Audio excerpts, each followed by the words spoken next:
Chapter 5. Sara, wait up! Sara stopped in the center of the intersection and waited as her little brother ran at top speed towards her. You gotta come, Sara. It's real neat. I'll bet it is, Sara thought, pondering the last several real neat things Jason had sprung on her. There was the barn rat he trapped in his own self-made trap that barely was alive last time I looked, Jason had promised.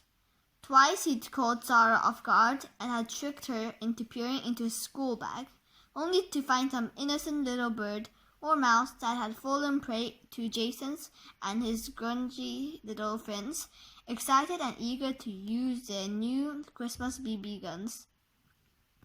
What is it with boys? Sara pondered, wondering as Jason tired and now slowed to a walk, seeing that Sara was actually waiting for him.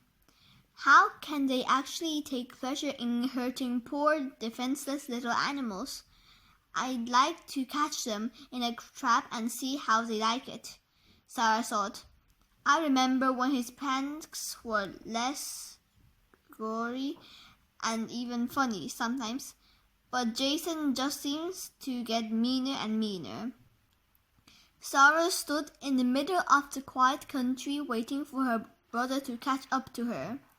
She suppressed a smile as she remembered the clever hoax Jason had carried out by laying his head down on his desk, hiding his shiny rubber vomit, and then looking up with his big brown eyes, exposing his sickening surprise when his teacher stood over him. Mrs. Johnson had rushed out of the room to get the janitor to deal with the mess, but when she came back, Jason announced that he had taken care of it, and Mrs. Johnson was so relieved that she didn't even ask any questions. Newton! Bad. Don't come here. Don't come here. Jason announced that he had taken care of it, and Mrs. Johnson was so relieved that she didn't even ask any questions. Jason was excused to go home. Sara was stunned at how gullible Mrs. Johnson has been, not even wondering how this vomit, which appeared fresh and runny, managed to stand in such a neat little puddle on a desk with a fairly significant slope.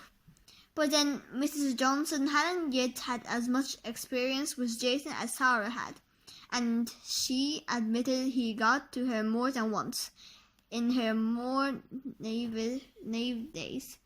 But more, Sara was on to her brother. Sara, Jason shouted, winning and excited. Sara stepped back. Jason, you don't have to yell. I'm only 2 feet away from you. Sorry, Jason gulped as he tried to catch his breath. You gotta come. Solomon's back. Who's Solomon? Sara questioned, regretting her question as soon as it blurted out. She didn't want to show one bit of interest in whatever Jason was blabbing about. Solomon, you know, Solomon. The giant bird on Saka's trail. I never heard of a giant bird on Saka's trail, Sara offered, mustering as much of a sound of boredom as she could on such short notice. Jason, I'm not interested in any more of your stupid birds. This bird isn't stupid, Sara. It's gigantic. You should see it. Billy said it's bigger than his father's car. Sara, you have to come, please. Jason, a bird cannot be bigger than a car. Yes, it can. You can ask Billy's dad. He was driving home one day and he said he saw a shadow so big he thought it was an airplane passing over him. It covered the whole car, but it wasn't an aeroplane, Sara. It was Solomon. Sara had to admit that Jason's enthusiasm for Solomon was getting to her a bit. I'll go some other time, Jason. I have to get home. Oh, Sara, please come. Solomon might not be here again. You have to come, Sara. You have to. Jason's persistence was beginning to worry Sara. He wasn't usually so intense. Ordinarily, when he felt Sara's strong will kicking in, He just gave up and lay low and waited for another opportunity to catch her, more off guard. He learned from much experience that the more he pressed his sister to do something that she didn't want to do, the more impossible Sara became. But there was something different here. Jason seemed compelled in a way that Sara hadn't seen before, and so, to Jason's tremendous surprise and delight, Sara gave in. "Oh, all right, Jason. Where's this gigantic bird? His name is Solomon. How do you know his name?" "Billy's dad named him. He says he's an owl, and owls are wise. So his name should be Solomon." Sara picked up her pace to try to keep up with Jason.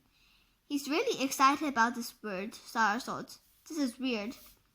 "He's in here somewhere," Jason said. "He lives in here." Sara was often amused at Jason's assumed confidence. When Sara knew that he really didn't know what he was talking about. But more often than not, Sara would play along, pretending she didn't notice. It was easier that way. They looked into the sparsely leaved thicket, now covered with snow. They walked along a badly decaying fence row, following a narrow path in the snow, carved out by a lone dog that had apparently run along not long before them. Sara almost never walked this path in the winter. It was out of the way of her usual walk between school and home. This was, however, a place where Sara had been countless blissful summer hours. Sara walked along, noting all the familiar nooks and crannies, feeling good about revisiting her old past. "Best thing about this past," Sara thought, "is that I had it mostly to myself. No cars passing, no neighbors. This is a quiet path. I should walk here more often." "Solomon!" Jason's voice rang out, startling Sara. She hadn't expected him to shout. "Jason, don't yell at Solomon. If he's in here, he won't be if you keep that up." "He is in here, Sara. I told you. He lives in here. And if he would have left, we would have seen him. He's really big, Sara, really." Sara and Jason walked deeper and deeper into the thicket, ducking under a rusty wire, which was one of the last remains of this rickety old fence. They walked along slowly, feeling their way carefully, not certain what might be buried in this knee-deep snow. "Jason, I'm getting cold. Just a little more, Sara, please." It was more than her own curiosity than from Jason's prodding, but Sara agreed. "Okay, Jason, 5 more minutes." Sara shrieked as she stepped waist-high into an irrigation ditch camouflaged by the snow. The cold, wet snow came right up under Sara's coat and blouse and touched right up her bare skin. "Okay, Jason, that's it. I'm going home." Jason was disappointed that they didn't find Solomon, but Sara's irritation had distracted him from that. There wasn't much that pleased Jason more than his sister's irritation. Jason laughed heartily as Sara shook the cold, wet snow out from under her clothing. "Oh, you think that's funny, don't you, Jason? You probably made this whole Solomon thing up just to get me wet and mad." Jason laughed as he ran out ahead of Sara, as much as he enjoyed her irritation. He had wisely learned to keep a safe distance. "No, Sara, Solomon is real. You'll see." "Yeah, right," Sara snapped back at Jason. But for some reason, Sara knew that Jason was right.